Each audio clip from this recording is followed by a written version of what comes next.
Good evening, folks. I certainly hope you're doing better tonight. My name is Victor Muyakane, and this is the Daily Report on Thursday. And of course, I'm with Rhoda Nyamai on sign language. Tonight, we have a lot to cover. And to give you an idea of what we have, here first are the highlights.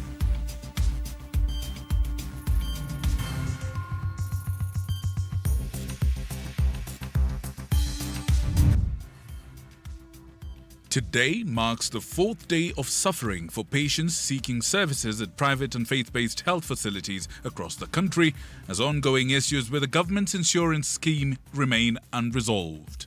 Sasa tulikuwa tumeambiwa tulipe pesa ya mwaka mzima isha, na kwa hivyo tulikuwa na matumaini makubwa sana ati hakuna pesa nyingine tutaitishwa. Residents of Matungu village in Kakamega take to the streets to protest the rise in crime rates in the area.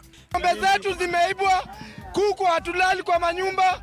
Angalia jana wameua mfanyabiashara hapa. Hatutakubali hapa. Police officers who attempted to disperse the protesters faced strong resistance, with residents accusing them of failing to address the growing insecurity in the region. And Martha Karua's People Liberation Party introduces its new officials during a rebranding event from the National Rainbow Alliance Party of Kenya in Nairobi. As leaders, unless if we come together, our people will continue to suffer all these ills. That and so much more is what we have in store for you this evening. And in fact, that last story that you just saw will be the lead story tomorrow morning in The Star. The front page of The Star tomorrow morning will be showing you that particular story, as you can see right here. Former DP Rigathi Gachagua, Martha Karua and Kalonzo Musyoka join forces against Ruto. And this is, of course, referring to the new outfit, which is the new party, the People's Liberation Party, which is a rebrand of the former party known as NARC Kenya, with its offices in Nairobi. It shows, and if you look at the front page of The Star, you can see a lineup there. We can see people like Jimmy Wanjigi is there. We can see Mukhisa Kitui. We can see Rigathi Gachagua. We can see Mrs. Gachagua. We can see Martha Karua. We can see Kalonzo Musyoka. And of course, we can see Eugene Wamalwa. All of that on the front page of The Star. Not to forget, of course, the biggest or stinkiest story to come out of Nairobi this week, and that's the conflict between the Nairobi County and the Kenya Power and Lightning Company. And we can see, of course, the governors are saying that KPLC are operating with impunity and abusing their monopoly. This is, of course, in reference to the conflict between Nairobi County and the power supplier. And all that you will get in The Star, as well as some information on how irregular procurement has robbed counties of billions of shillings. More details in The Star. But as you wake up, the only way to start your day is none other than the Morning Cafe, your daily shot of coffee, news and reviews. Only happens here on TV47. Fred Indemuli and Ann Odeda captain that ship for you to set you into your day well-informed, well-motivated, and full of insight. That is what we offer. But tonight, let's take a look at something else that's been hitting the headlines. A piece of news that's bothersome to a lot of Kenyans out there, and patients seeking treatment at private and faith-based hospitals across the country are facing their fourth day of distress as the suspension of services continues. Among those hardest hit, of course, are dialysis patients. Some of them have been forced to pay out of pocket to access the life-saving treatment. Meanwhile, frustration is mounting among affected families, including one in Kiambu, where a patient has been detained over an unpaid bill. The Rural Private Hospitals Associations of Kenya, Rural and Urban Private Hospitals Association of Kenya insists that services will remain suspended until all outstanding claims are fully settled. Elizabeth Atieno kicks us off with this story. At the St. Gabriel Hospital in Kericho County, we head straight to the dialysis center where we meet Daniel Kirui. Kirui has been on dialysis since November 2024. Kirui has been channeling his 2.75% monthly contribution to SHA, and his first months of treatment were smooth until today when he was forced to pay out of pocket to access the services. Tukasikia ya kwamba ati kila mtu inabidi kulipa mambo ya dialysis ambaye kwa sisi wengine hatuna pesa ya kutosha.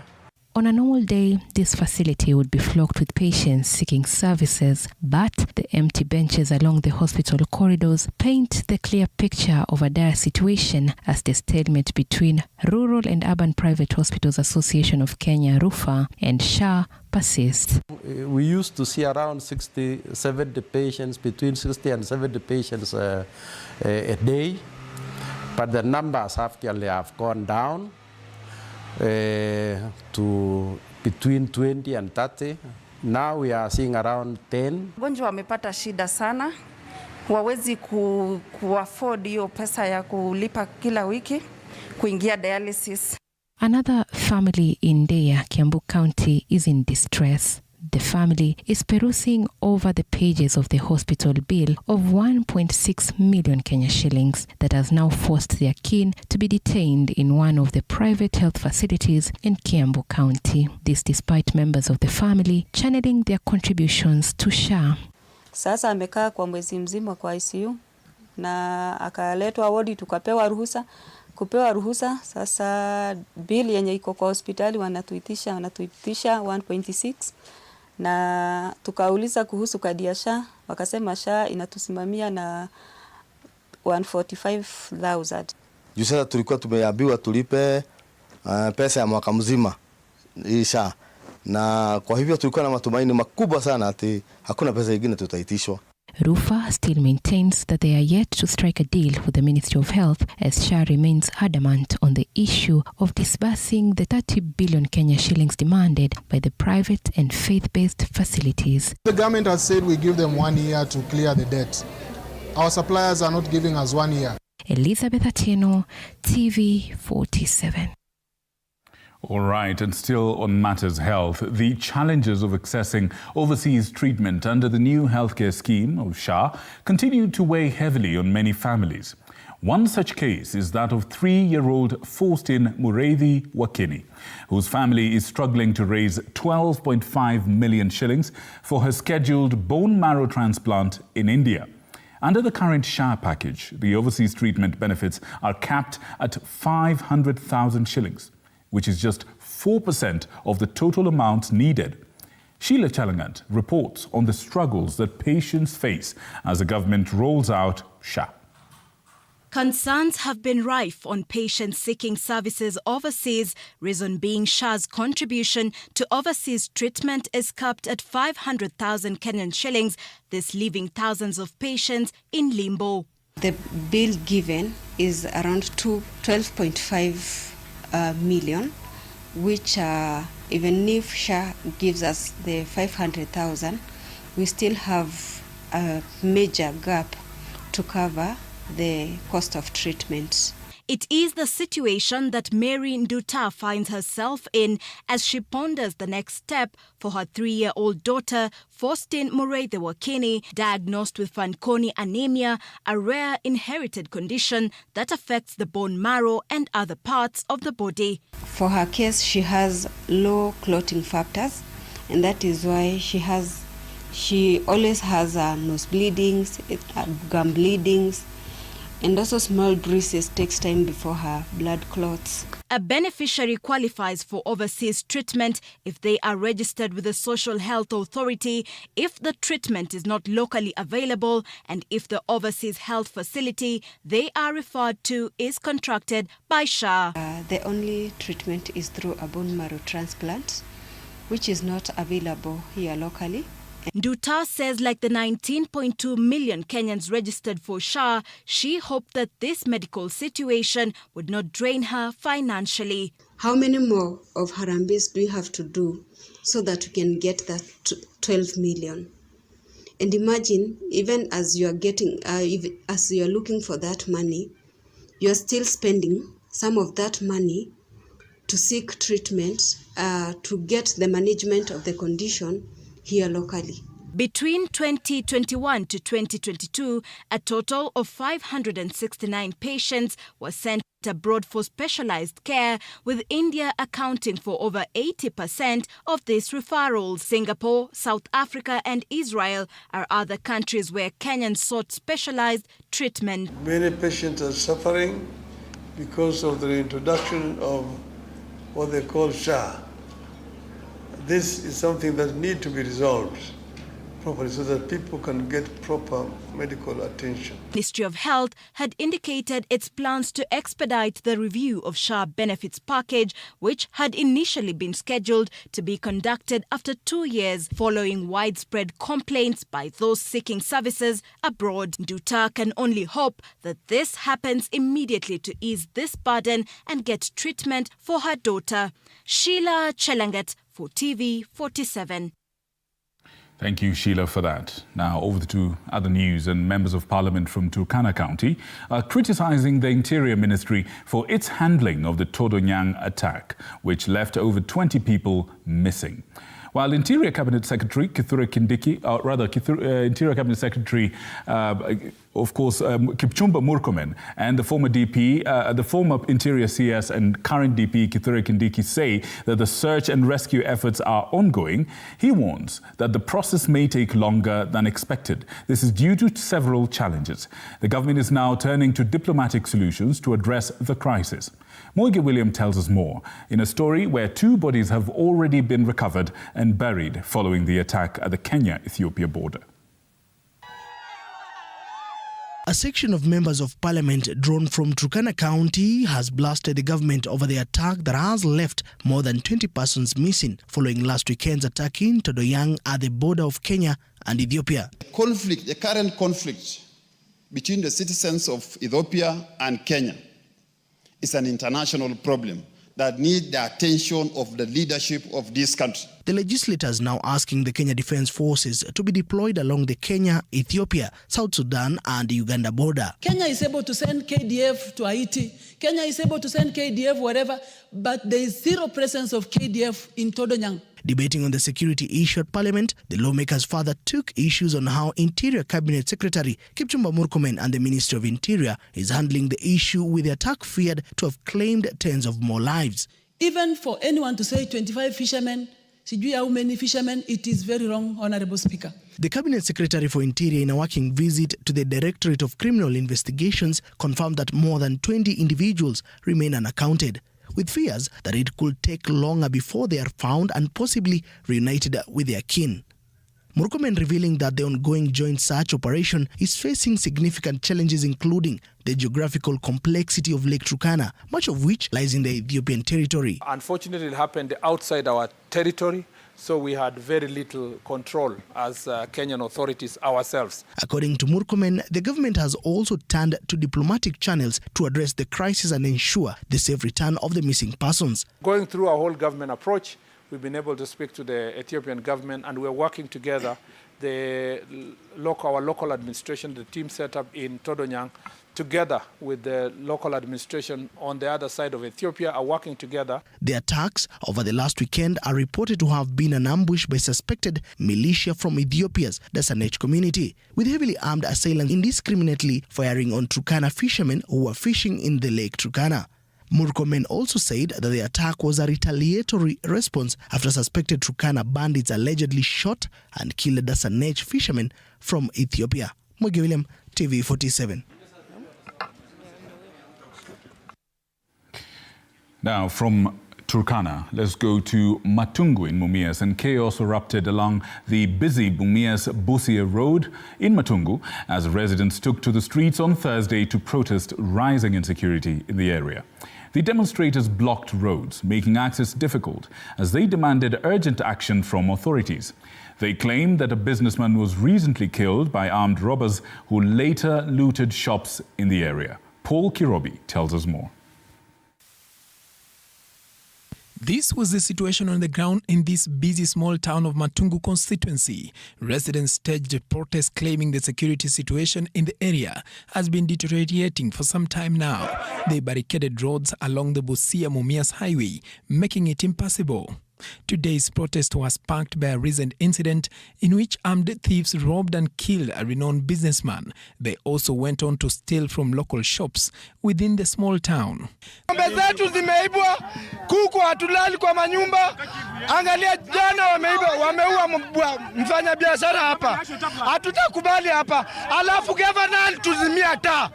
Matungu tuko kwa giza wiki mbili. Hii wizi inatokana na hiyo light. Nasema governor washe taa. Tai wake, tai lizima wiki mbili tai waki. Jana mfanyabiashara mashuhuri sana, Chalo, alipigwa risasi hapa. Na Osiasa alikuwa amekosana na Chalo. Jana alikuja kwanza kununuanga kwa duka ya Chalo. The protesters then marched to the home of the officer commanding station OCS in Matungu constituency, setting fire to beds, seats and some important items inside the house. Police officers led by the County Commissioner Meru Mwangi and the Acting Police Commander Daniel Mukumbu arrived at the scene to calm the tension that had gripped the town. We have planned for public barazas because tunataka public engagement ndio tuweze kuhakikisha ya kwamba wale ambao wanadhuru wananchi bila hatia, they are going to be profiled and they are going to be made to face the full force of the law. As a testament that this was not enough, agitated protesters want the officer commanding station OCS be removed and transferred from the town. Kwa hapa kama wanakula mahindi, si ni ukweli? Number two, after kuua hapa, wameenda paka Ejinja, wameiba pa. Sisi tunauliza hivi. Sikia, sisi tunauliza hivi. During the chaos, police vehicles were destroyed, with the situation remaining tense and with residents now awaiting a response from the police and hoping their leaders will speak out on the matter. Paul Kirobi, TV47. Now, away from matters security into matters politics, and former Deputy President Rigathi Gachagua has vowed to expose what he calls dirty deals of the Kenya Kwanza government, both before and after taking power. Speaking in Nairobi during the official launch of Martha Karua's People Liberation Party, Gachagua claimed that President William Ruto deceived Kenyans to win the election. He also urged young people to hold Ruto accountable at the ballot. Mike Kagwongo has more on the unfolding political drama. Former Deputy President Rigathi Gachagua has opened yet another chapter of revealing what he termed as the truth against Kenya Kwanza government, in which he served for 2 years before his impeachment last year. While speaking at Martha Karua's People's Liberation Party launch on Thursday, Karua disclosed that his former boss had shared his strategy to use falsehoods to lure Kenyans into voting for him in 2022, with plans they had no intention of implementing after winning the election. Kufika pale after 6-8 months, nikaanza kuona hii mtu ni nani. Nikaanza kumwambia bwana tuende pole pole. Hii maneno ya kutoa pesa watu kwa mfuko tulisema tutaweka tuache. Anasema wewe unakuwa kichwa ngumu. Sema situmalize zile barabara ya maumao na zile tulianzisha, sema hapana, acha kwanza tujenge manyumba. Namwambia na ile ahadi tulipatia kwa Wakenya, anasema wachana na ahadi hiyo, ilikuwa ni campaign. Sasa hii maneno yote tulisema kwani inawezekana? Hiyo ni maneno tu. So namuuliza na tukirudi kwa uchaguzi tutaambia watu nini? Anasema hiyo watu tutawapanga. The former second-in-command said he intended to expose the repressive practices that the government he had served in had sanctioned for Kenyans, allegedly leading to his historic impeachment, warning leaders visiting Deputy President's current official residence to watch their steps since he gained significant insight during his stay in Karen. Tutamuanika vizuri. Watu wakimwona wanawaambia wewe hatutaki uongo. Mnadanganywa barabara itajengwa na ni uongo tu, lakini mnawekwa masata. So tunataka kuambia wewe Mr. Yesa, weka rate ya 2 hours. 2 hours 5,000. Udanganye watu for 2 hours, uwapatie 5,000 wafanya nini? Ukipitisha 2 hours, mnasimama mnasema pesa ifanye nini? Tumekubaliana? During the event, NARC Kenya Party leader Martha Karua rebranded her party to People's Liberation Party in an effort to unify Kenya's opposition ahead of the 2027 elections. As leaders, unless if we come together, our people will continue to suffer all these ills. Most importantly, the right to life precedes any other right. We are saying the fidelity of multi-party democracy and our Constitution 2010. Therefore, you can see the numbers are going to grow. And we are going to make every Kenyan feel liberated. The PLP has shifted from the NARC Kenya Party's red, white and green colors to purple, lilac and white. In place of the previous slogan, One Kenya, One Nation, One People, the party will now use Unite and Liberate. And we are hoping that this party will more specifically accommodate the Gen Zs. And I'm also here as a female leader. We have seen that Martha Karua has really championed for female leadership in Kenya. Join hands with her, even as we warm up towards the general election that is going to see a new change and reform and liberation in this country. The lounge. According to Karua, the PLP's fundamental objective is to better connect with Gen Z, who are anticipated to be crucial in the general election of 2027. Mike Kagwango, TV47, Nairobi. All right, and still in keeping matters politics, tonight, former member, of course, the leader of ODM party and former Prime Minister Raila Odinga has assured Kenyans that he will not betray them in his quest for a political destination, which he says he will announce tomorrow. Odinga, who held consultative meetings in Migori and Homa Bay counties, said whatever decision he makes will be in the interest of Kenyans. He spoke as former Deputy President Rigathi Gachagua advised him to stop his dalliance with Ruto or regret it. Apollo Kamau tells us more.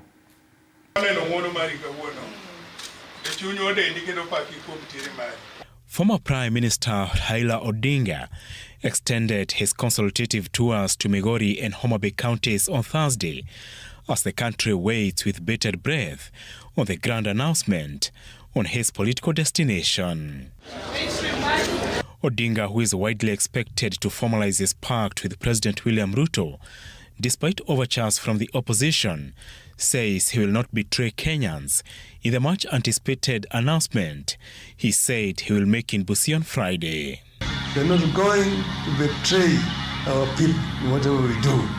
What we do must be something that is done in the best interest of the people of Kenya. Tomorrow, we are going to be in Busia. After that, we are going to announce our next destination.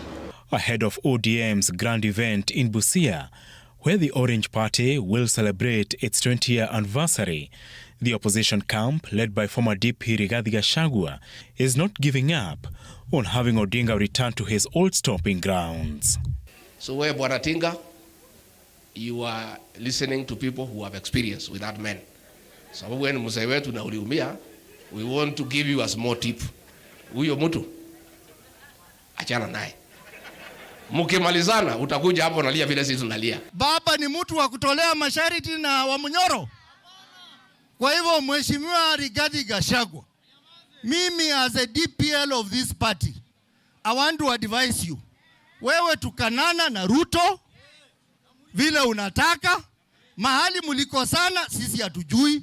Despite the quest for a new political destination, ODM maintains it will field a presidential candidate in the 2027 poll, with the party setting conditions on constitutional issues that must be urgently fixed, among them respect to the rule of law and right to picket and an end to abductions.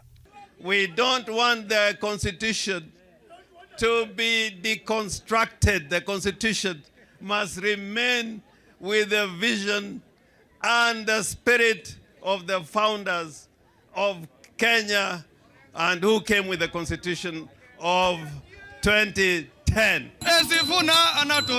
ODM legislators, led by Deputy Party Leader and Vihiga Senator Godfrey Osotsi and Saboti MP Caleb Amisi, defended Party Secretary General Edwin Sifuna from a faction of the party, unhappy with Sifuna's criticism against President Ruto. Mimi napea warning, Aladwa, this is the last warning.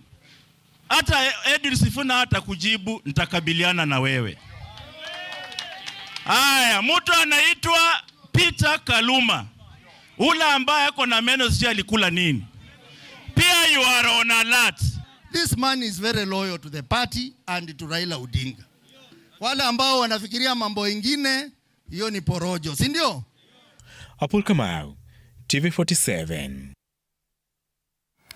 Now, still on matters politics, President William Ruto has hit back at his critics, accusing them of lacking a clear agenda and focusing solely on removing him from power.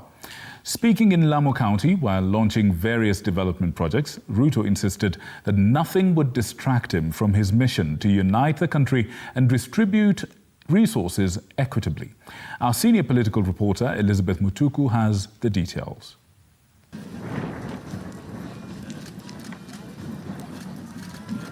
President William Ruto's tour of coast took Lamu and Tana River by storm. The number one in command taking a swipe at his opponents, terming them as clueless and lacking an agenda of their own, but basing their politics on criticism and only focusing on dethroning him from power, talks which he terms baseless. Nimejaribu kuwasikiza kwa makini hawa watu wako na mpango gani.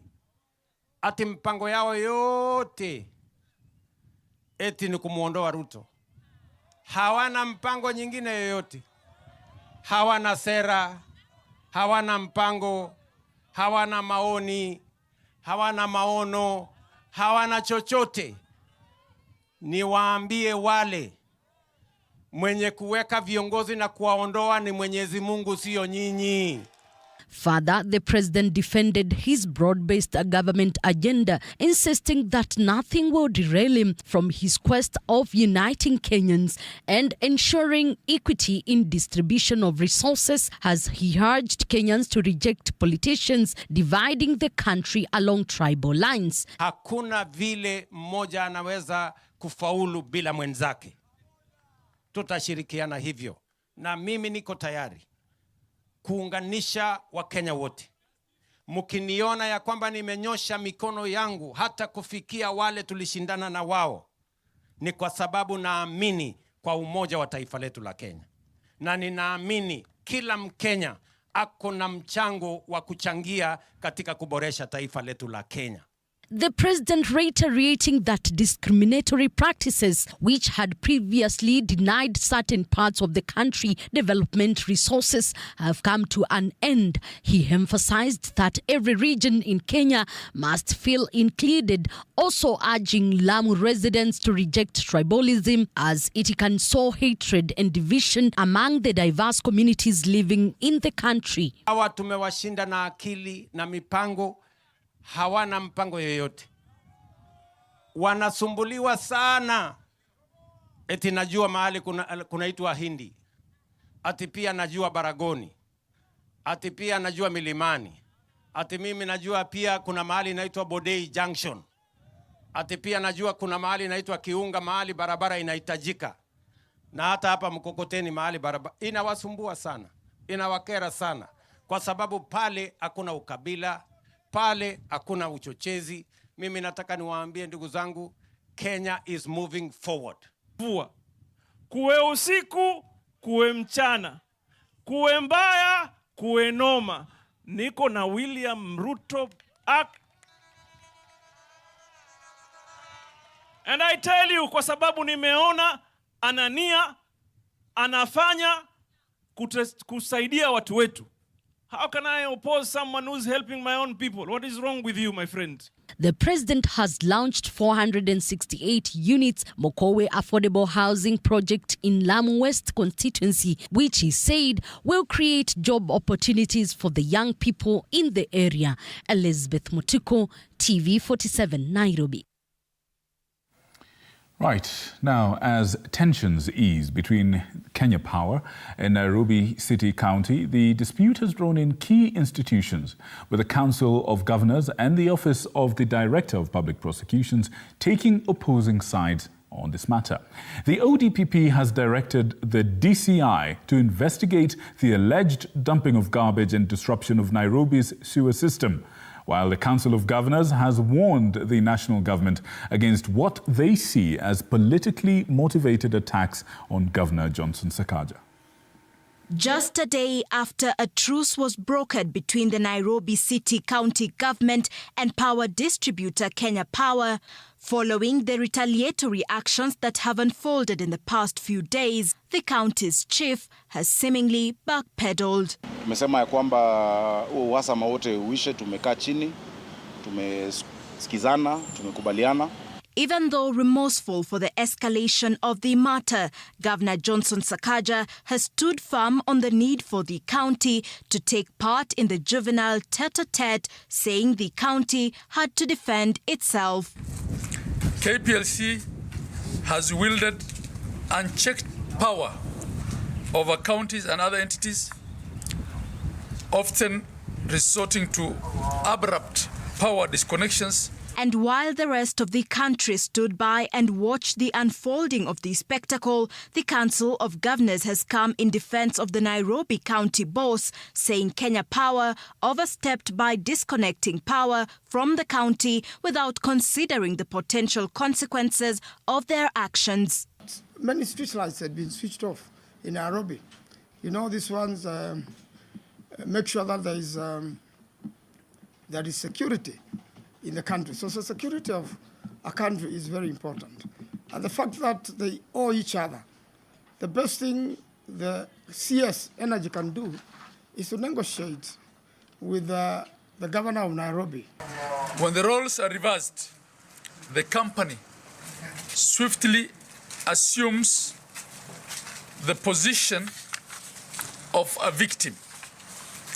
This selective application of authority raises serious concerns about fairness and accountability. This is in contrast to the sentiments of the Office of the Directorate of Public Prosecutions, which has given the DCI a few days to apprehend those responsible for dumping garbage and blocking sewage in various Kenya Power offices.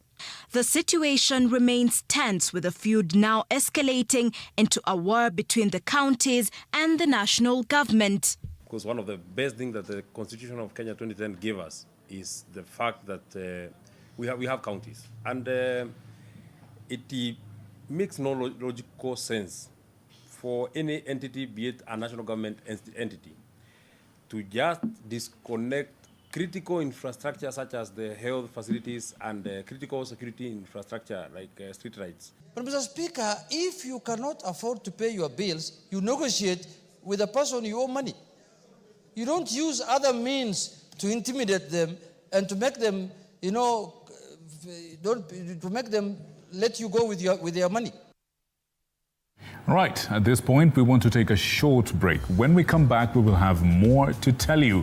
We look forward to hearing from you as well. Let us know what you think about the stories that you've seen so far.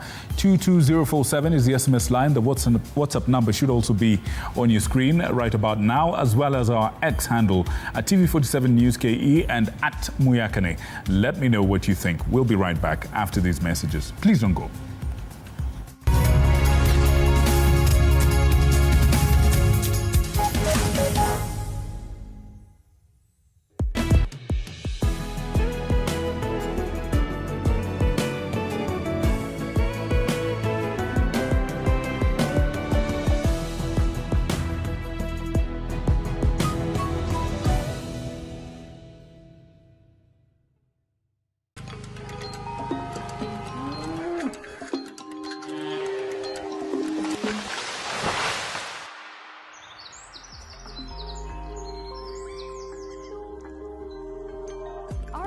Is changing every day, and so should we, for the better. Each week, we tackle the big why, the question that should be on everyone's mind. Why isn't this fixed yet? Deforestation, global warming, and the adverse effects of climate change. The future isn't just something that we inherit, it's something that we create.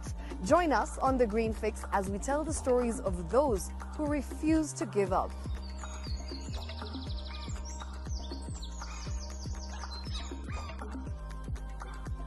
When it comes to fixing the planet, there is no time to waste. Join me, Shiksha Arora, on Thursdays at 9 p.m. on The Green Fix as we look into the big why, you and I.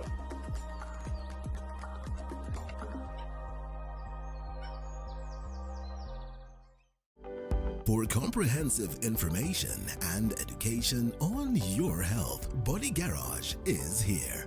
Don't allow anyone to pluck out your good tooth as long as it is strong and stable. Cancer doesn't start today and you get the symptoms tomorrow. By the time you pick it or the time it is manifesting in you, probably will be there about 5 to 10 years. The eye is the window to the rest of the body. Don't forget to stay hydrated. And of course, you at home do take your water. So the ultimate test is actually you check your urine. Your urine should be clear. Clear like the water? Yes. Should be able to see the other side of the urine. If your urine is colored or has changed color, you cannot see the other side, then you have not taken enough water. Don't forget regular health checkups. Early detection saves lives. I want the message be, we can prevent cervical cancer. We prevent cervical cancer in several ways. You have young girls and even somebody who's above that age, you can pay at least every 3 years. Somebody should have a pap smear done. If you are 40, 45, 50, going upward, once a year, please go see a doctor. Yeah, it's just for normal routine maintenance.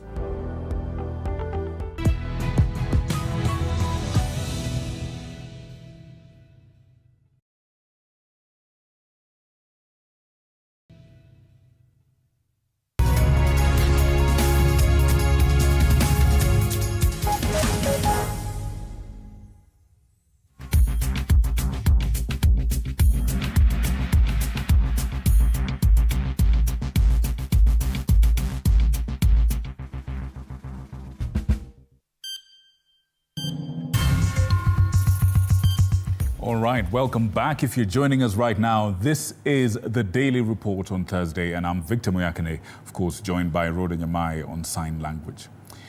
Family, friends and dignitaries gathered at the AIC Milimani Church in Nairobi for the memorial service of the late William Cheptumo, the Senator for Baringo County. This service was marked by heartfelt tributes from leaders who described him as a humble and strategic politician, a philanthropist, as well as a devoted member of the AIC Church. His wife, Hannah Cheptumo, spoke of his unwavering dedication to his family and his community, while Interior CS Kipchumba Murkomen remembered him as a close friend and an exemplary leader.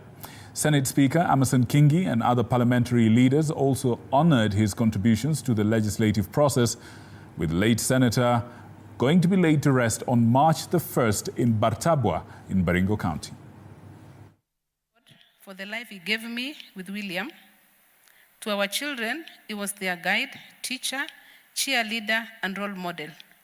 He saw them through school, shaped their careers, and instilled in them the values of faith, kindness, and discipline. Senator Cheptumo, you know, sits 2 chairs behind me in the chamber. And in parliamentary practice, older members are allowed to speak more. We have something called the ranking member. And many times, by rank, I think it's only Senator Oburu who has served longer than Senator Cheptumo, him and Anyonka. So by rank, ideally Cheptumo should have been allowed to speak many times. But of course, there are many things that didn't allow that. And the afternoons where Speaker No, where Cheptumo will really get worked up and say, what kind of a house is this that doesn't respect ranking members? And I'll tell him, please walk to the Speaker and share with him. I'm so glad that you allowed him each of those times when he requested to say something, because perhaps he knew, either by intuition or whatever means, that he didn't have that many days with us. And I realized Cheptumo was born in a corner of Tiatich. Cheptumo would pass for a Pokot, Cheptumo would pass for a Naror, and Cheptumo would pass for a Marakwet. In one of the meetings that he came to speak to us in Kapsawar Ward, we were with Kisang and we were with Kangogo. He spoke in one of the Arambes, and we all cried because when he narrated his story and what happened through his life, for him to be able to go to school, you see a man who had utmost determination. And I agree with his son when he says that he would always tell you, you can be what you want to be. Many times I would watch him step into the chamber. His characteristic humility, evident in his measured steps, and a warm smile. No matter the gravity of the matter at hand, he was never one to seek the limelight. He spoke not to impress, but to guide. His legal mind was sharp, but his heart was even greater. Folks, tonight a Nairobi family is demanding justice for their 12-year-old son, Kennedy Onyango, who was allegedly shot by police during the 2024 Gen Z demonstrations. His mother, Jacinta Onyango, claims that Kennedy was on his way to collect a book when the tragic incident occurred. Chichi Josephine puts it all into perspective. A family in Nairobi is crying for justice for one of their kin who was allegedly shot by police officers during the Gen Z demonstrations in 2024. Huyo tu ndiye alikuwa mtoto wangu. Nimepoteza kila kitu kwa maisha yangu. Maisha yangu imerudi kama hivi, nimekuwa mwenda wazimu.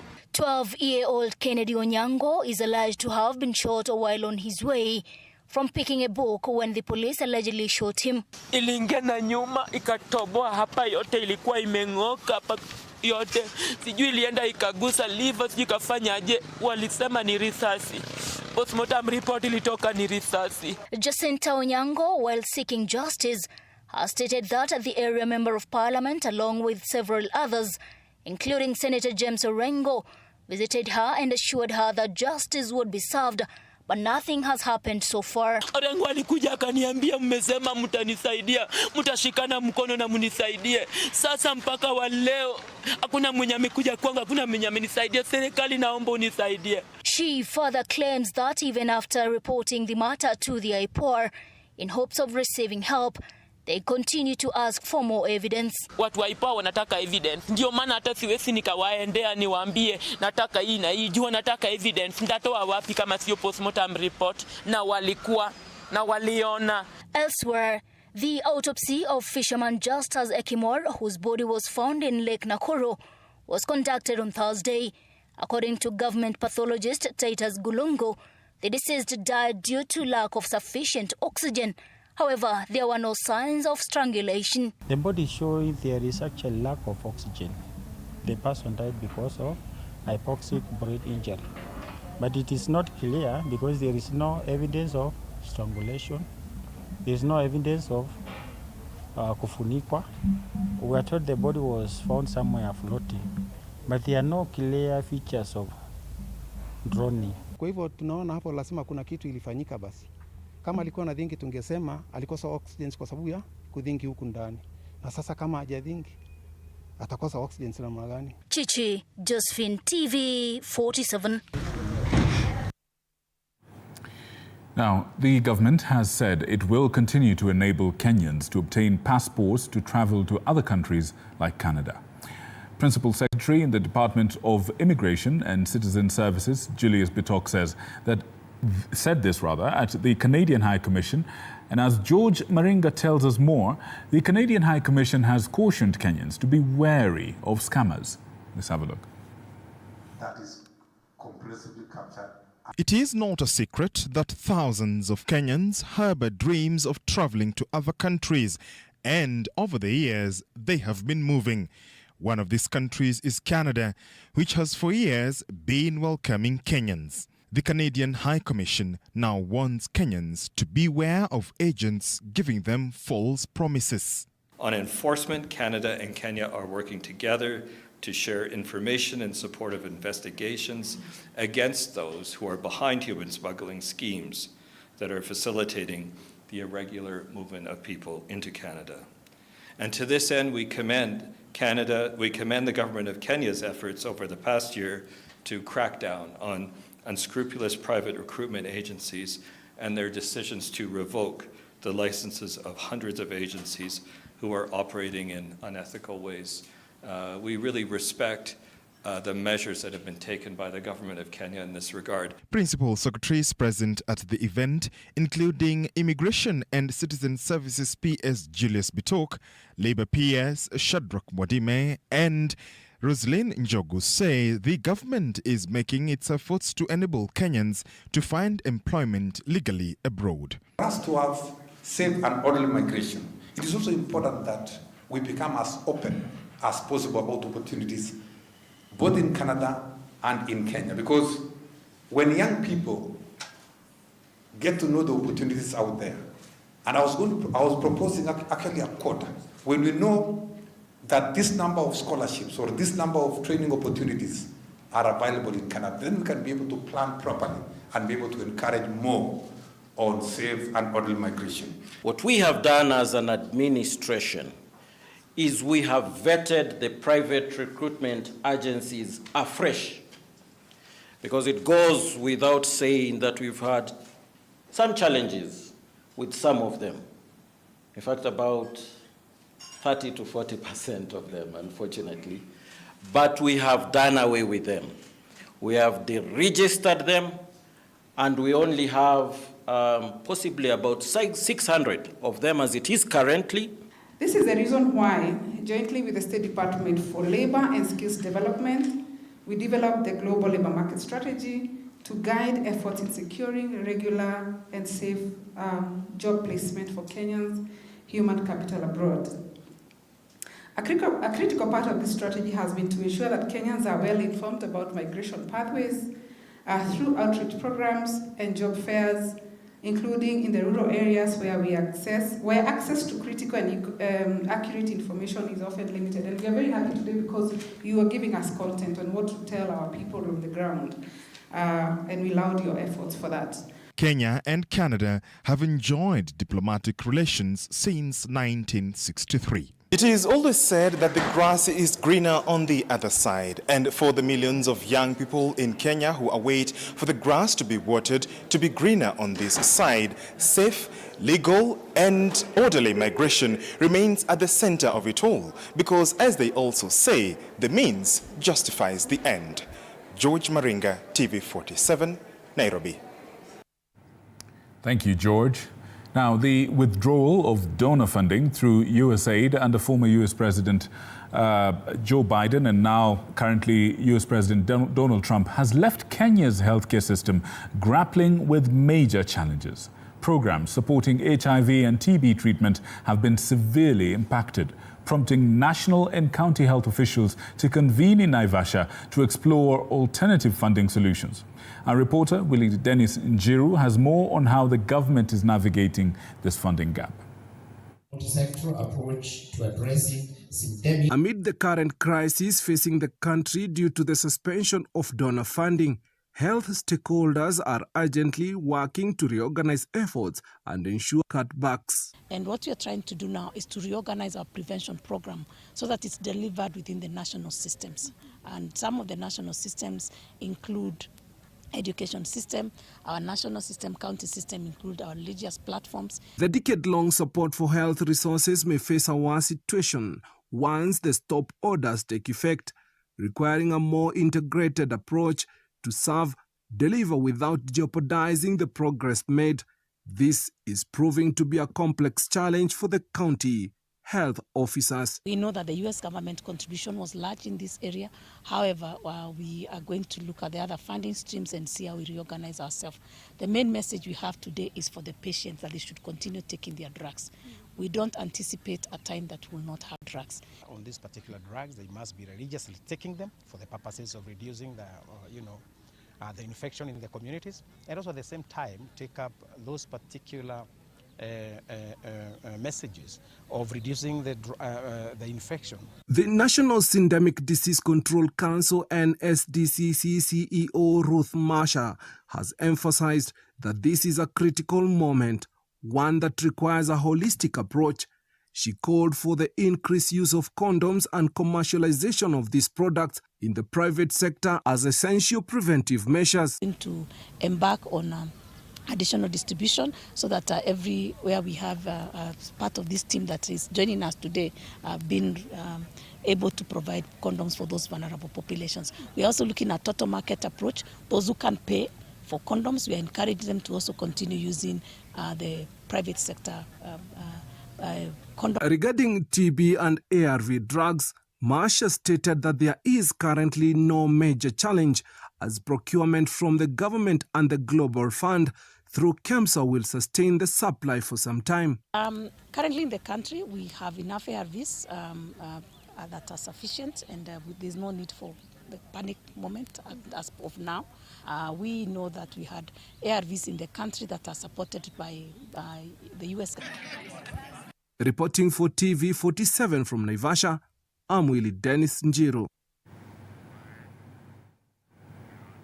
Thank you, Dennis. And still under healthcare matters, health workers serving under the UHC program in 6 counties in the Rift Valley, including Nandi, Baringo, Elgeyo Marakwet, Turkana, and Uasin Gishu, have gone on protest in Elgeyo Marakwet, demanding their rights, including being given permanent and pensionable employment. The workers marched to the office of the governor of Elgeyo Marakwet County, where they were addressed by the Cabinet Secretary for Cooperatives, Wycliffe Oparanya, who hinted that their demands could be and would be addressed before June. However, the workers have vowed not to return to work until their issues are resolved.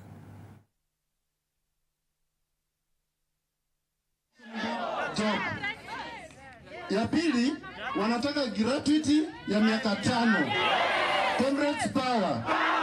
Ya tatu, wanataka after confirmation. At least tumekaa for the first 5 years on contract. Job group ifanya nini? Hii mambo imekuja tayari katika cabinet, ndio kwa sababu nimejua hii mambo ya 4 billion ambayo inaangaliwa. And the government is still undermanned to implement agreement that we have had, despite all that push. And that is why the agitation is here, that we must push the government to take responsibility and be accountable for everything that they are doing so that Kenyan can benefit from public health services.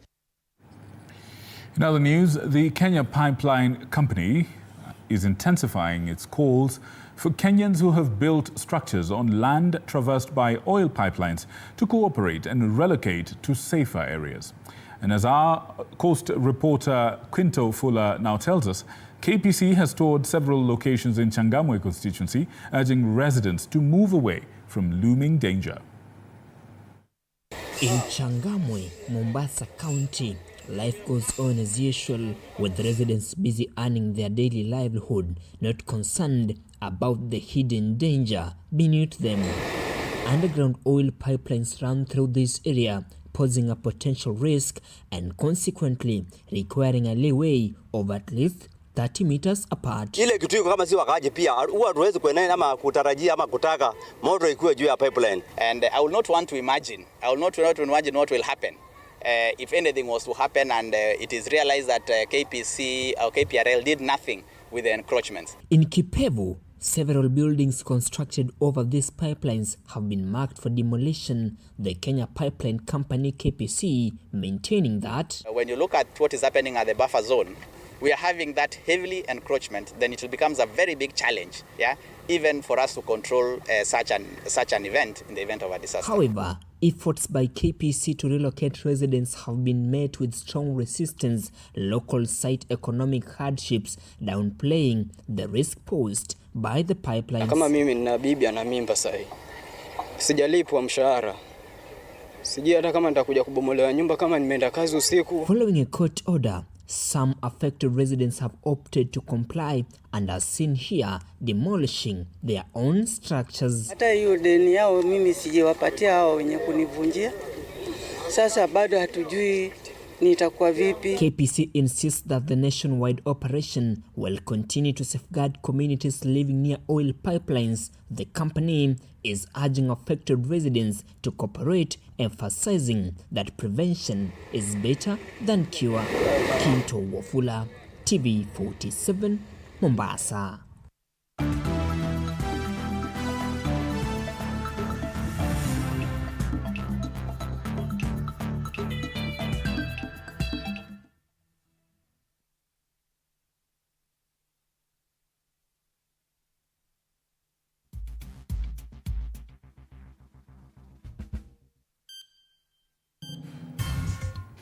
Right. Now, the Kenya Plant Health Inspectorate Service, or KEPHIS, will not be merged with the National Biosafety Authority.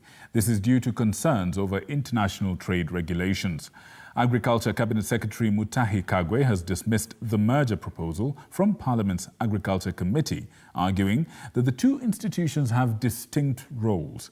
And he warned that merging them could have long-term effects on GMO imports and Kenya's horticultural exports.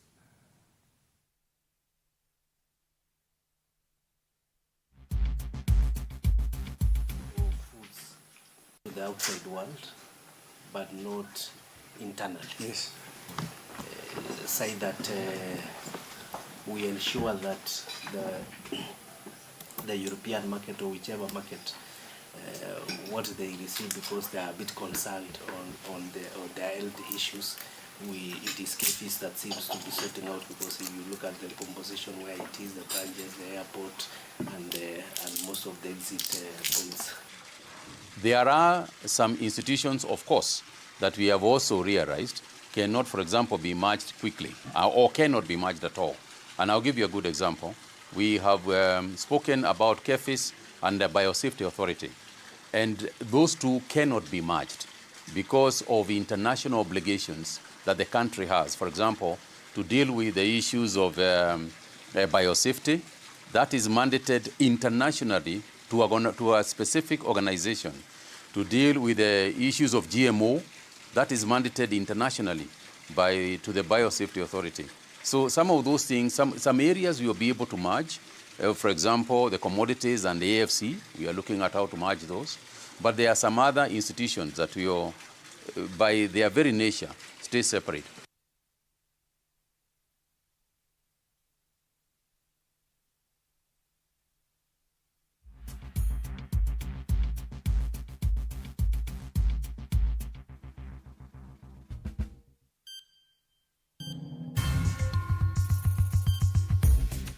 All right, and still on business news, businesses in Kenya will now be able to send and receive money across Africa in their local currency.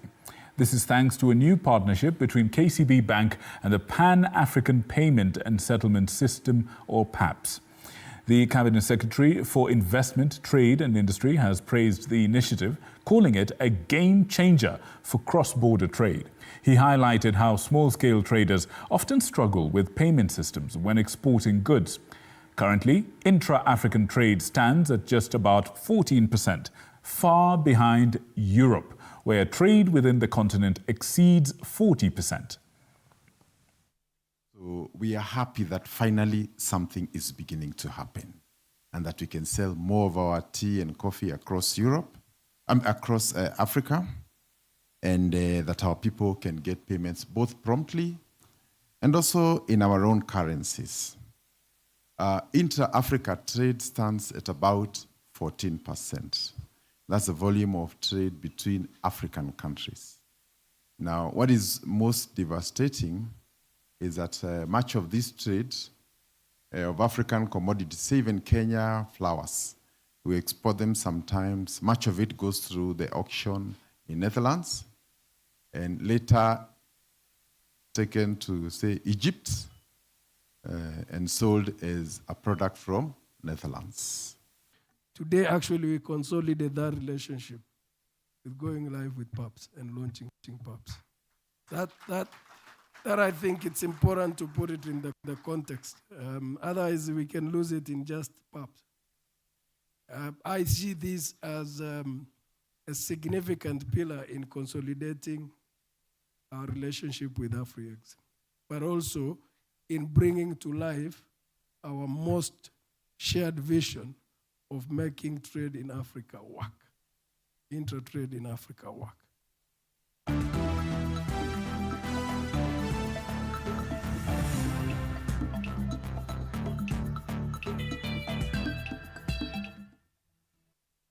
And on that note, we want to take a short break, but when we return, we will have more for you, including some hot, red-hot sporting action. We'll be right back.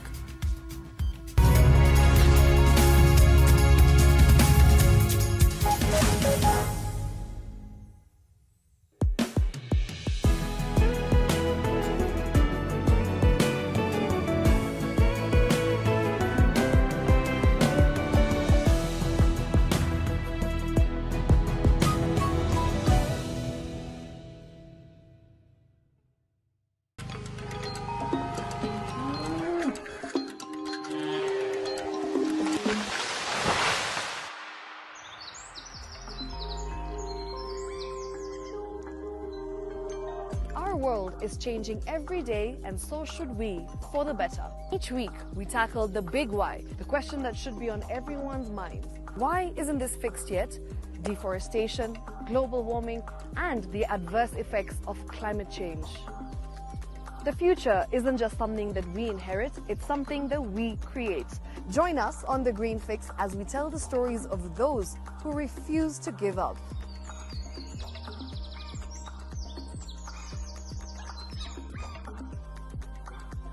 When it comes to fixing the planet, there is no time to waste.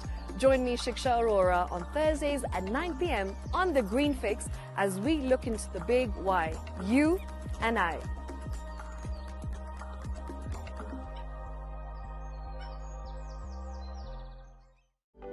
For comprehensive information and education on your health, Body Garage is here. Don't allow anyone to pluck out your good tooth, as long as it is strong and stable. Cancer doesn't start today and you get the symptoms tomorrow. By the time you pick it or the time it is manifesting in you, probably will be there about 5 to 10 years. The eye is the window to the rest of the body. Don't forget to stay hydrated. And of course, you at home do take your water. So the ultimate test is actually you check your urine. Your urine should be clear. Clear like the water? Yes. Should be able to see the other side of the urine. If your urine is colored or has changed color, you cannot see the other side, then you have not taken enough water. Don't forget regular health checkups. Early detection saves lives. I want the message be, we can prevent cervical cancer. We prevent cervical cancer in several ways. You have young girls and even somebody who's above that age, you can pay at least every 3 years. Somebody should have a pap smear done. If you are 40, 45, 50 going upwards, once a year, please go see a doctor. Yeah, it's just for normal routine maintenance.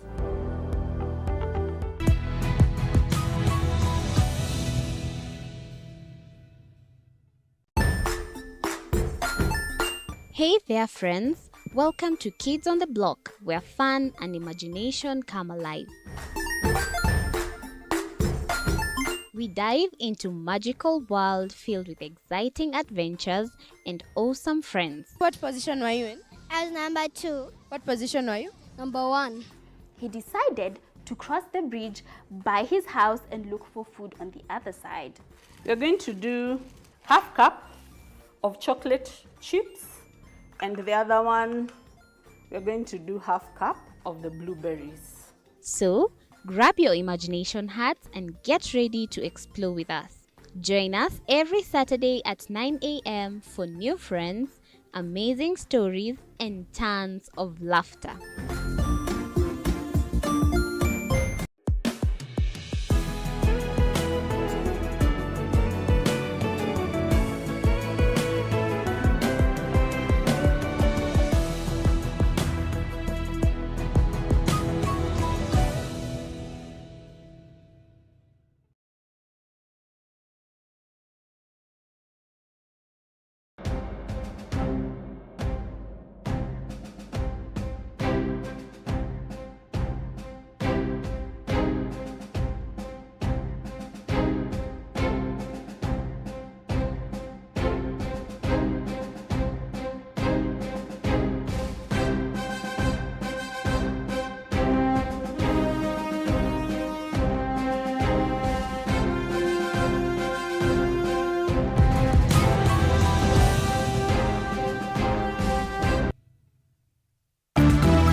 Sports news brought to you by Maybets. Join Maybets leo upate free bet papo hapo. Fanya hivi, chagua home team to win, yani number 1 au draw X au away team 2 kwa game ya siku ya free bet. Weka namba yako ya simu, weka password ya account yako. Chagua submit free bet. Utapata free bet kwa account yako ya Maybets. Usisahau kuverify account yako. Kama hutakuwa verified, utapoteza free bet yako after 2 days. Betting is strictly for 18 years and over. Play responsibly. Terms and conditions apply. BCLB number 000578. Maybet na minia na najishindia. Pesa inavutia. All right, time now for some sports, and the Kenya national floorball team is stepping up preparations ahead of the 2025 Special Olympics Winter Games, which are set to take place from March 7th to 16th in Turin, Italy. The team, comprising of 8 players and 2 technical bench members, was selected based on Special Olympics International quota allocation rules. They are scheduled to depart for Turin on March 6th. In a boost to their preparations, of course, the National Bank of Kenya has contributed 1 million shillings to support them in their training and travel. This year's event, hosted in the Piedmont region, will bring together over 1,500 athletes from more than 100 countries, marking the first Winter Games since 2017. Who are listening and who are watching us, that this is our team. It's going to carry the flag of Kenya, and they're going to bring back medals. And I hope that you will be out there cheering and rooting for them towards achieving that great result. And we wish this team every success. Guys, you must come back with goals. I hope you have all opened your bank accounts, because as you know, there will be awards from the state, and there will also be awards from National Bank, so that your money can be put there. Our very successful games was in Berlin, 2023. Okay, we had a huge contingent that came back with the largest number of goals that we've had. In fact, Special Olympics Kenya is the most successful Olympic team, even if you compare it to the other general Olympics that other athletes go for. We came back with the highest number of medals in Berlin. So even as we go for the Winter Games, we do believe that they shall be able to come back with even a better performance. The team is small, but we hope that they'll be able to do much better. Right, in other news, Darajani Gogo FC celebrated a decade of football excellence with a grand gala marking their 10-year anniversary. The highlight of the night was the recognition of top players, including prolific striker Veron Ombima, who leads the National Super League goal chart with 12 goals. Team captain Hubeib Ali was named the most valuable player, while goalkeeper Paul Odhiambo, midfielder Lenny Ochieng, and defender Brian Wepo also received top honours. The event also saw sponsors raise 9.6 million shillings in cash and 500,000 shillings in kind to support the team's campaign for the rest of the season. Additionally, the club unveiled its new home, away and neutral jerseys for the season. Took more time to understand what the objective around the football team was right from the onset, as early as 2015. Young men and women in these areas who have an interest in sports but who haven't had an opportunity to develop this talent require support from sponsors, require support from those of us who are in different parts of the country, managing institutions, to be able to bring them together, give them the space, give them the resources, give them the time and attention to develop their talent. Football in Kenya is very, very expensive. You all know that. Actually, it costs us about 12 million per year to just run Darajani Gogo, minimum 10, but the true budget is around 14 million. For this year is to go to KPL. And next year when Daktari is ready, we'll go to Champions League and play Continental. And we are willing to support 100% because football is always very good and we're happy to support. All right, and over to some good news in the national team, the men's soccer team, Harambee Stars, which is set to usher in a new era with the appointment of a fresh head coach. This follows a series of disappointing managerial stints. The new Football Kenya Federation leadership under Hussein Mohamed hopes that this hire will be the game changer needed to elevate Kenya's national team to new heights. Our sports reporter Alan Zuki takes a closer look at this incoming coach, his track record, and what fans can expect. Kenya's football ambassadors who carry the hopes of millions, Harambee Stars, will be hoping to turn the tide around with the appointment of a new head coach, South African Benny McCarthy. McCarthy is a former highly decorated player who hails from Cape Town, South Africa, and is now just making his mark in the world of coaching. The former prolific forward touched down in the country on Thursday morning and is set to be unveiled on Monday afternoon at the Kenyatta International Conference Center. McCarthy started his managerial career as an assistant coach for Belgian Pro League side Sint-Truiden before heading back to his hometown to coach Cape Town City and was once again on the move, this time taking a short trip to Durban to coach South Africa Premiership side Amazulu. A big move was in the horizon for McCarthy as he was appointed first-team coach for European giants Manchester United and will be hoping his experience can come in handy as he hunts for success with the Harambee Stars. However, despite his good coaching pedigree, the South African international was widely recognized as a world-class poacher during his playing career and had stints in different world-class clubs, including Porto, Celta Vigo, and West Ham. He is still South Africa's all-time leading top scorer with 31 goals and remains the only South African to win the UEFA Champions League, doing so with Porto and the Portuguese international Jose Mourinho. The appointment is a big statement by the new Football Kenya Federation administration as they aim to honor their promise of taking Kenya's football to the next level. And now, the question remains, will the gamble on the highly praised tactician yield triumph or torment? Zuki Allen for TV47 Sports.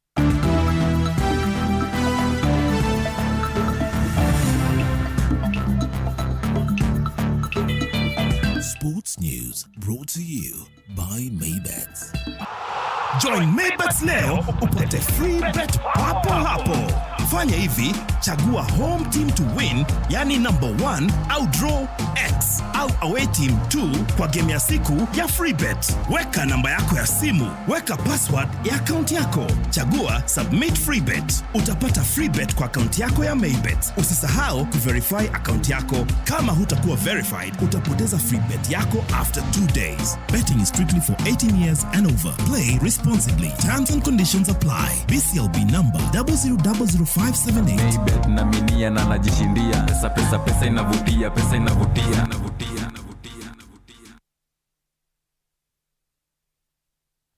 All right, that has been your sporting action or sporting fix. Time now for the Green Fix.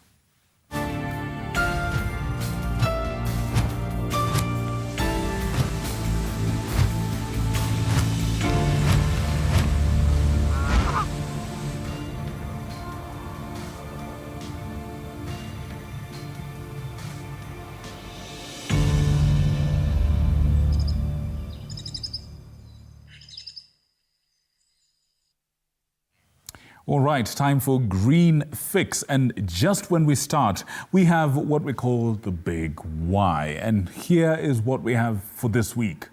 Just how do you dispose of plastics? All right, how do you reply? How do you dispose of plastics? That is a big why that we have this evening. And here's how you can participate. Send in the answer to that question. How do you dispose of plastics? Send in the answer to that question through the SMS line. That is 22047, which should be on your screen. Mr. Producer, please put it up. Also, you can use our WhatsApp number, which is also on your screen right now. And you can also send in your feedback through the X handle at TV47 News KE at Muyakane, and I'll be happy to sample it. Once again, it's X at TV47 News, and on Facebook at TV47 Kenya, and the WhatsApp number is 0793 267 279. That is 0793 267 279. That is for WhatsApp, and SMS, of course, is 22047. 0793 267 279 and 22047 on SMS. If you prefer X, it's at TV47 News, and of course on Facebook, TV47 Kenya. My handle, of course, on X is at Muyakane in caps. Now, let's take a look at something else that's happening in our world. And of course, in boosting agribusiness and conservation, we have to look at a number of things. And today we shift our focus to youth in Kisumu and Homa Bay counties who have found a unique way to earn a living and conserve the environment.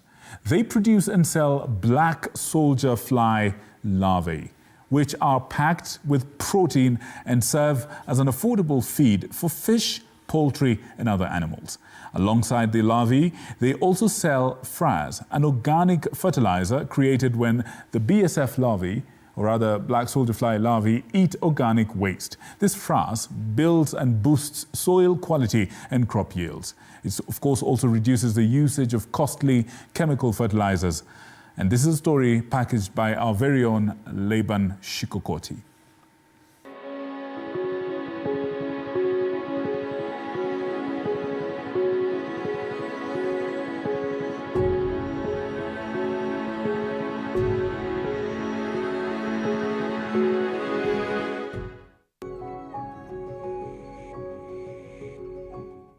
Kisumu produces 272 tons of waste per day, with 61% being organic, much of this waste being thrown on the roads, markets and other public spaces, hence causing pollution.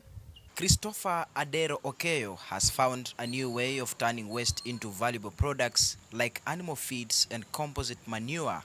This helps reduce pollution and other environmental hazards caused by improper waste disposal. He collects organic waste from markets and hotels in Kisumu County under the leadership and guidance of Practical Action, an organization that operates in Lake Region Economic Bloc counties. The food waste are from our own poultry production and also from hotel outlets around us here. And that is what birthed black soldier fly farming. He has set up a farm in a small leafy village of Karateng in Maseno in Kisumu West. When you visit the place, you are welcomed by a pungent smell, but he calls it a golden smell. Here, he earns a living and at the same time conserve the environment.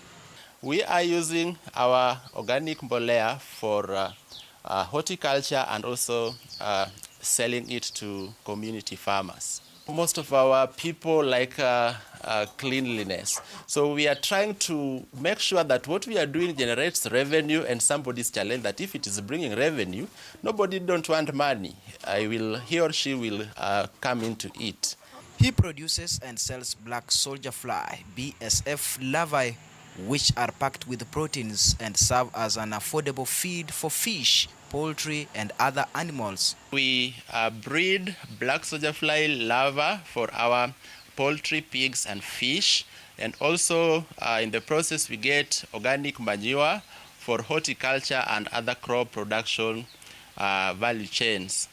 Even though he has found a new way to make a kill, still poor road networks deter his ambition to save nature, given that those in transport sector have found it hard to deliver on his request. Some roads are narrowed with potholes. Some drivers fear the smelly waste. In Lambwe village in Mbita constituency in Homa Bay County, Samuel Sana is also engaged in organic farming. Kitu tunaita organic remains. Na hizi organic remains ni vitu ambazo zimeniwasha sana kwa maisha yangu, kwa sababu kama mkulima ninakuwa na organic remains mingi sana kwa shamba. Sasa nilikuwa najiuliza mimi kama mkulima naweza fanya namna gani na hizi remains zinabaki kwa shamba. He aims at bringing a new normal in agricultural sector by correcting the soil pH and also provides food for animals. Kwa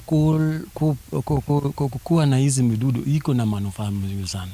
Nikisaa lea vizuri, kwanza ninapata kitu inaitwa frass mbolea. Hii mbolea mzuri ambayo iko na manufaa na madini mingi sana. Nikisha tengeneza, nikisha chuja vizuri, napata hiyo mbolea. Tena na hizi vidudu ninatumia kulea kuku na kulea vitu kama watu ambao wako na nguruwe pia wananunua kwangu. Tena mimi pia niko na samaki, ninatumia kulea samaki zangu. Caleb Nyamange, an environmental expert, says the effort will yield fruits if a farmer recognizes the role of black soldier fly in shaping agricultural sector and soil restoration. Ukiangalia on the black soldier fly, Tukifanya the chemical analysis on the fertilizer which is produced, it's called the frass. Frass ni ile waste ya black soldier fly inatumia ama inatoa after ime decompose the organic waste. So the frass, tukiangalia the mineral composition yake, unapata iko na higher value of nitrogen percentage and also higher value of other minerals. So this is achievable because itatusaidia kupunguza kutumia the chemical fertilizers and other inorganic inputs into our farms. Young farmers like Awori Sheki from Kisumu West at a place called Tim Katindi are already on board. Together with her mender Valerie Omolo from Practical Actions, have opted to feed their poultry with BSF and also include organic manure in their large-scale kale plantation to feed Kisumu's growing population. Hiyo natengeneza home, hiyo hata maybe nikikosa, bado shamba itakuwa fertile. Nikipandia maybe hata mahindi, bado itafanya tu vizuri. But hii nikizosha kwa shamba, hiyo ya duka, itabidi mimi ninunue tena again and again. Na inaharibu shamba pia. We go to trainings like for regenerative agriculture. We know how to do organic than inorganic. So we are more like in organic than in inorganic. Practical Action Senior Project Officer Philip Kubende says the organization is on course to support thousands of young people to venture into such business to save the soil and conserve the environment. Hii mradi ya kilimo tuna deal na vijana ambao wako miaka kuanzia 18 hadi 35, na mradi wenyewe unataka tufikishe vijana 1,100.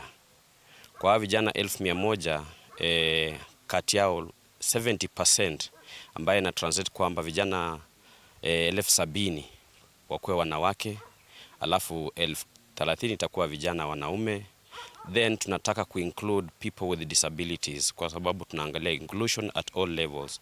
Kuna climate change ambayo imeharibu sana, ukienda kulima mchanga umeharibika, wakipanda mazao yao hawezi pata, wakitumia mbolea ya duka hawezi pata mazao inatajika. So tumekuja kuwafunza new technologies with innovations. So wakiguza mimea yao upate kupata mazao inaweza faa.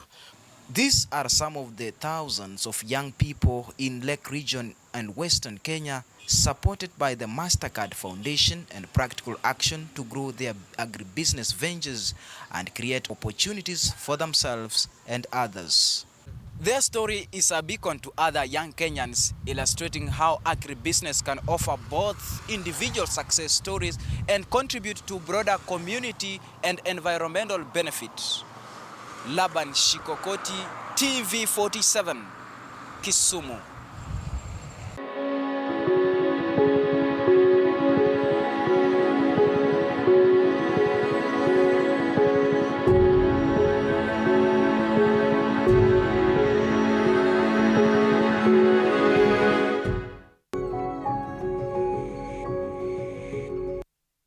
All right, that's been a wonderful story there by our very own Shikokoti Laban. Thank you so much for that. Now, that has been our world. Let's have a look at what climate news is out there.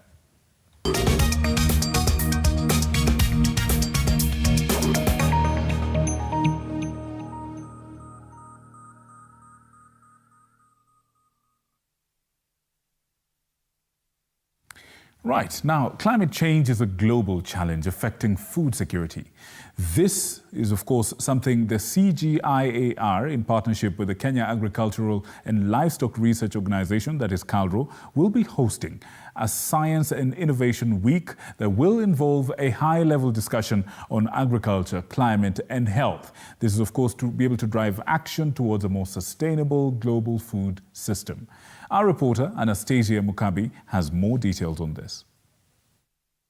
The primary challenge to food security in Kenya is climate change and farmers' ability to adapt to technology that can enhance their productivity, according to the Kenya Agricultural and Livestock Research Organization. Despite the numerous innovations currently held by KALRO, efforts are being made to digitize these technologies to ensure that they are accessible to all farmers. Continue developing more technologies when the ones that we have not reached the farmers. So you are going to see a lot of those technologies, real-time access to agronomic data from from our big data platform, which we have developed. So those are the fronts now where we really are focusing on. Farmers get the technology, the knowledge, the latest knowledge, if they get the right planting material, right seed, quality seed, if they are able to get inputs, whether they are agrochemical, pesticide, herbicides, and fertilizer, you'll see a major shift in agricultural productivity on our farms. This as a section of farmers raise an alarm that technology is expensive, with Carlo now calling on the government to make it affordable to farmers to increase their productivity. Next front is to see how we can be able to make the farmers afford seeds, seedlings, and maybe pesticides and herbicides. Because currently I understand they're quite expensive. So I think that is an area whereby the government can focus on seeing how they can make them much more affordable to farmers. We need definitely to create an innovation environment and a vibrating environment for innovation so that the SMEs happened here and that the manufacturing particularly is happening here, be it on fertilizer, be it on mechanization, be it on seed production.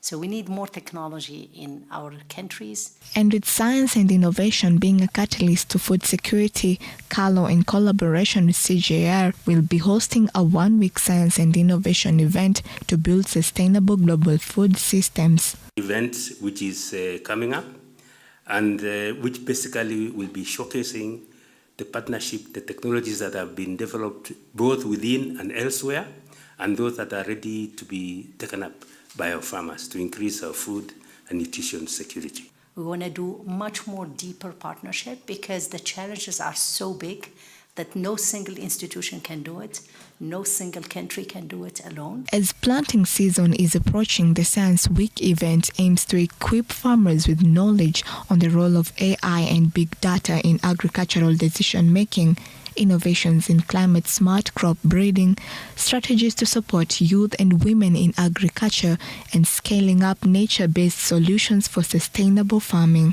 CGR statistics show that most countries, including Kenya, have a GDP contribution of less than 0.3% from agriculture.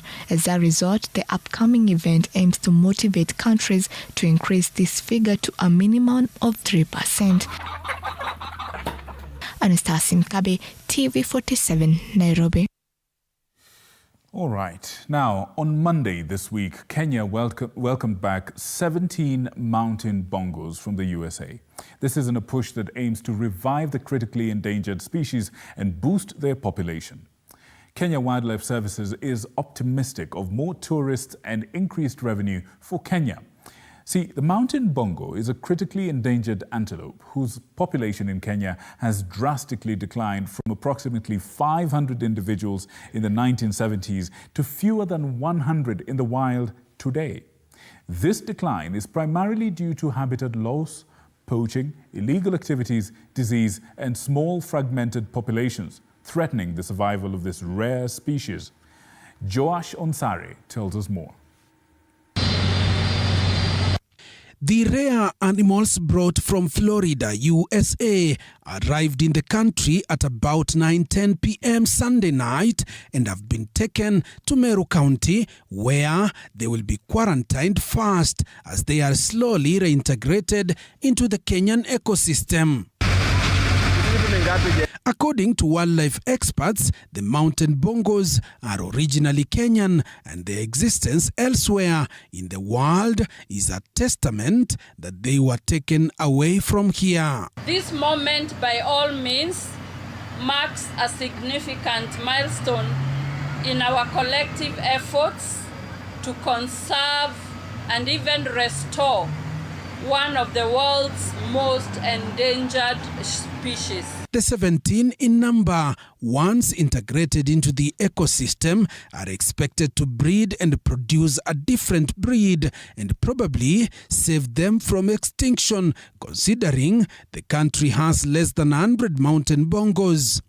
Tourism Cabinet Secretary Rebecca Miano says the plan is to see the members grow to more than 700 by 2050.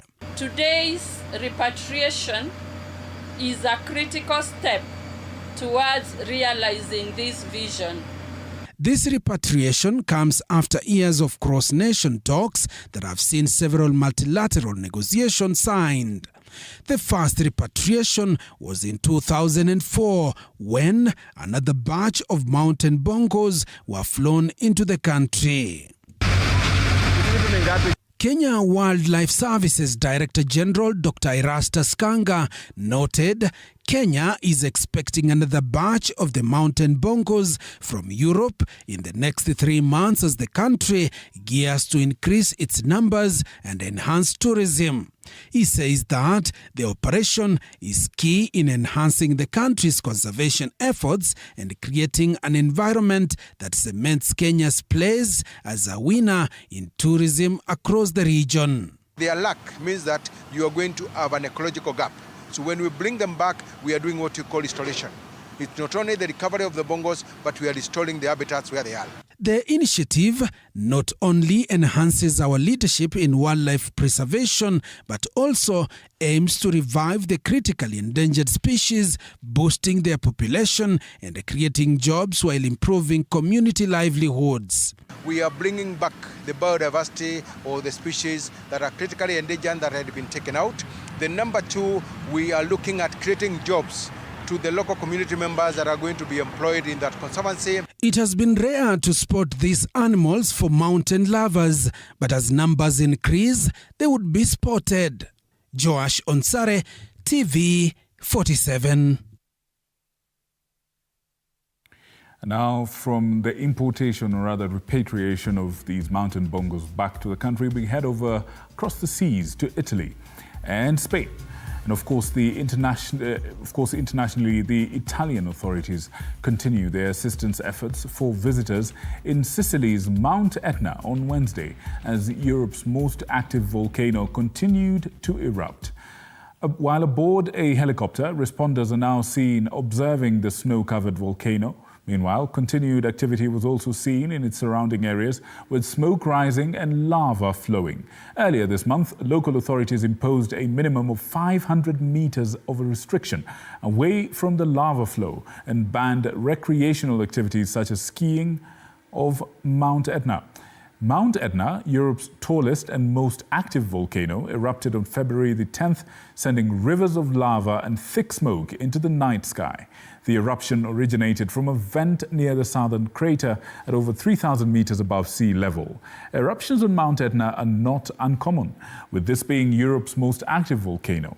As a result, lava and ash emissions have increased earlier this month.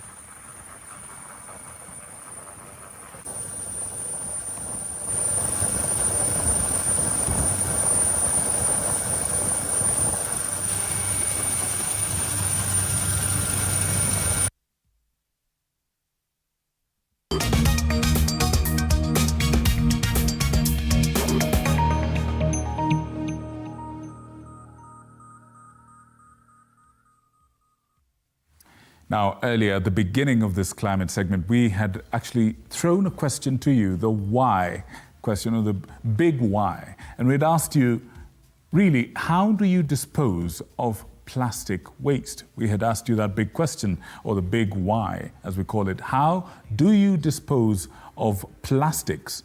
Well, here's the thing. Plastics are not degradable.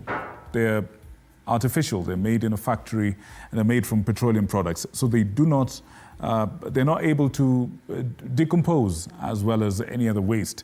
So the best way to dispose of plastics is recycling, or perhaps channeling the plastics to chemical plants or industrial plants that actually burn it up and be able to create energy as a result of that. We've also seen entrepreneurs across the country and across the continent, people like Lorna Ruto, who actually take plastic waste and turn it into briquettes, turn it into poles for fencing, you know, and building material. Can you imagine that?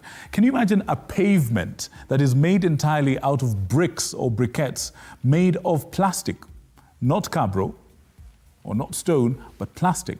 Those are just some of the things you can do to dispose, or rather, you know, reinvent plastic once you've disposed of it. But plain and simply, the best way to do that is to recycle it. Now, I know some of you have sent in your feedback here. There's a gentleman here by the name of Mavindi.